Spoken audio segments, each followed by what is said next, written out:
KSYM, San Antonio College Radio. This is the Urban Suite D Major, Cheryl Meadow, joining us for our second open mic session this evening. As long as we have known each other, it's finally time to have you up here. Yes, sir. Rick Rude, how are you doing I'm tonight? good, man. It's blessed to be up here. I was talking to a lot of people throughout the weeks that I known in the scene that I'm coming up here, and it's just, I pay homage to them, man. This is what this is going to be about. You're going to notice me doing a lot of shout-outs, but just because they're the people who put me on. Yeah. And, like, I got to recognize it. You know, I was here, like, early, man, 2000, 2001. I was a kid. I was in high school. Like, getting into shows I had no business getting into. Like, and then going to South, and then going to South by, because I had my brother-in-law at the time who's DJing, like, I was talking about earlier, like, it's just crazy. Like, you just know certain people, and then things just happen. Yeah, like, I remember the time we first met. It was a rap battle competition that was thrown over at the old 1011. Okay, yeah. Put on by Purely Rooted. Well, that's when I was starting to work with Purely Rooted at that time. Word. Yeah. Okay. So Okay. that's who I was putting when I was putting on the Vultures and people like that I was messing with. That was kind of like, you know, what we were doing. Yeah. I still remember that. I still got pictures on my Yeah. Facebook page. And Yeah. everything. So, Yeah. I wish, man, I need to, because I had, at one point, I deleted my Facebook, so a lot of that stuff I lost. Oh. I'll see if I can forward some stuff to you. Because I can't go back into, that's why I had it. I mean, I got off of Facebook for almost 10 years. And then when I had all this passing the family happen a couple years ago, I got back on just strictly off of the strength of that. Like, I was like, I need to stay connected with family, you know what I mean? Yeah. So I'm not really active on there as much. I'm more active like on Instagram more than anything, but yeah. Okay. Yeah, for sure. Yeah, you said you pretty much got started around high school? Yeah, it was like 2000, 2001. So really, man, my mentor when it comes to all this was my cousin or herself, who was formerly of Lotus Tribe. So that's my cousin. So that's who really put me on. And then I met everybody from doing Claw Caps. Like, that's the first Claw Caps flyer. Nice. Like, all the local acts that were on there at the time, like, I think that spot you had to be 21. And then I was talking to my cousin yesterday about this. I think it was like 2001. We were trying to remember getting the dates. But yeah, back then I was probably 19. Man. I mean, crazy. Like, just running around with people. But it's just knowing certain people in the scene. You know, that's who I came up with, was my cousin. And then he was messing with people for which later 2003 became Culture Sound. But my cousin, he was doing his best friend, Eric. He went by Alpha. They were supposed to be the ones doing music together. And he suddenly just passed unexpectedly in 2001 at the age of 20. He was young. Oh, my God. Wow. Yeah. So then the guys like Assassin Dynasty and some of the artists that were on that small label, Culture Sound Records, he was already like affiliated with and friends with. So I was just a young kid running around with all them. Like 14-year-old, skinny little kid, like sipping 40s, smoking blunts. Had no business doing any of that. Like, you know, like crazy, man. Good times though, bro. Like I have a lot of fond memories of that time and like that era, and then going up to Austin. Like, man, went to so many dope shows in Austin, like outside of South by. Like, I mean, going up there just for many, many years, man, it just, that's why it's crazy to see how much things have changed, you know what I mean? True. Because you've seen, when you've been around for a while, you just see how things are. Which is fine. I mean, things don't stay the same. It is what it is, you know? True.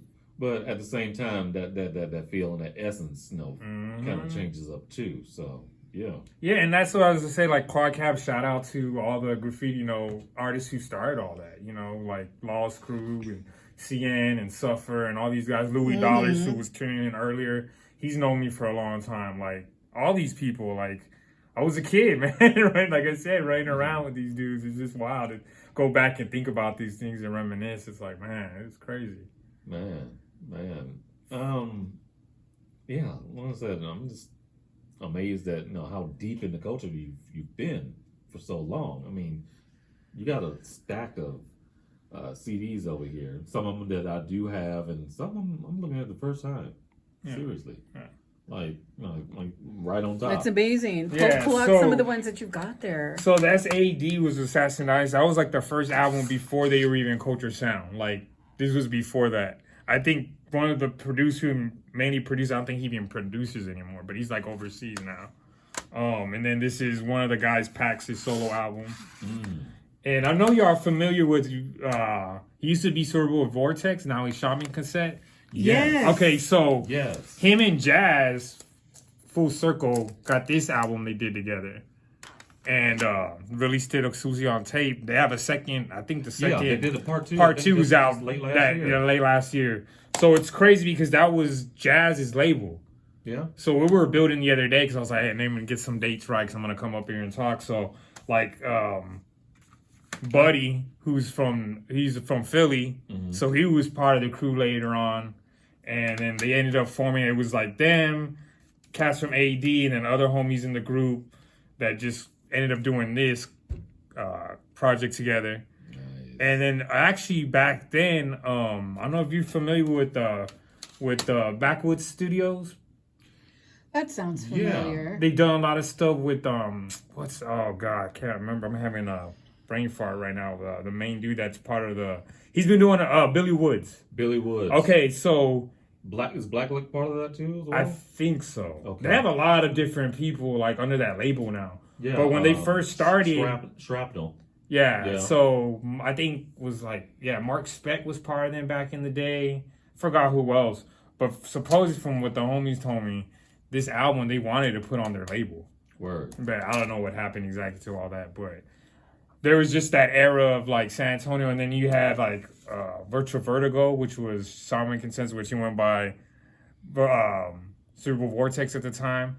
One of the guys, C3, he's actually doing new music now. The other dude, I'm gonna reach out to him because he's talking about seeing if he can try to do a show out. Gotcha. I still remember seeing him when he was Cerebral. I think the Current had put a show together over at the old White Rabbit, the small room. There was a show we did with. This was 2010. So I did this show with Virtual Vertigo. Oh, word! Let me see that. And that's what Scuba was on that one. Yes, Scuba this is one. This is the first time hosted that one. This is the first time I met Audacity. Oh wow! Oh yeah, Audacity. Yeah. First time I met Audacity. No kidding. And Virtual Vertigo, Shaman was on stage and he had the glove. Yeah.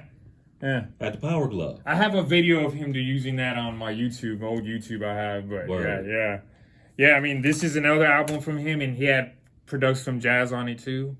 Like Jazz is still doing music, man. Like he's always been on that. He's just low key, you know what I mean? Family man, you know, whatever.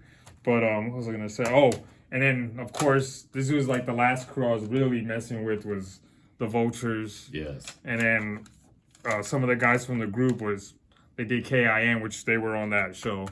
Oh yeah. Yeah, they opened up with that. Yeah. But yeah, I got Scuba to host that. That was like right before he left San Antonio, pretty much. Yeah. Almost like around that same time. Because right after that, this is when he left and got with Red Bull and started just everywhere. And I think this is one of the first shows we met too. This was the Mayhem Loren. I remember that. So y'all had Garcia Vega up here last year. That's my man too. So we were doing Eastside Morales too. I remember that. Yes.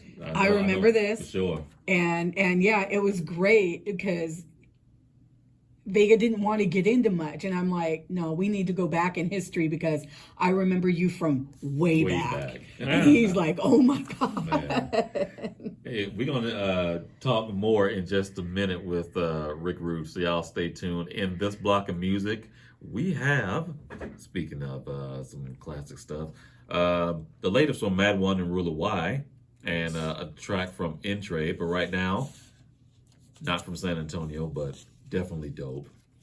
The latest from Certain Ones. This is Circle of Willis. Yes. Good luck, y'all. More coming up. This is the Urban Suite, KSYM, San Antonio College Radio.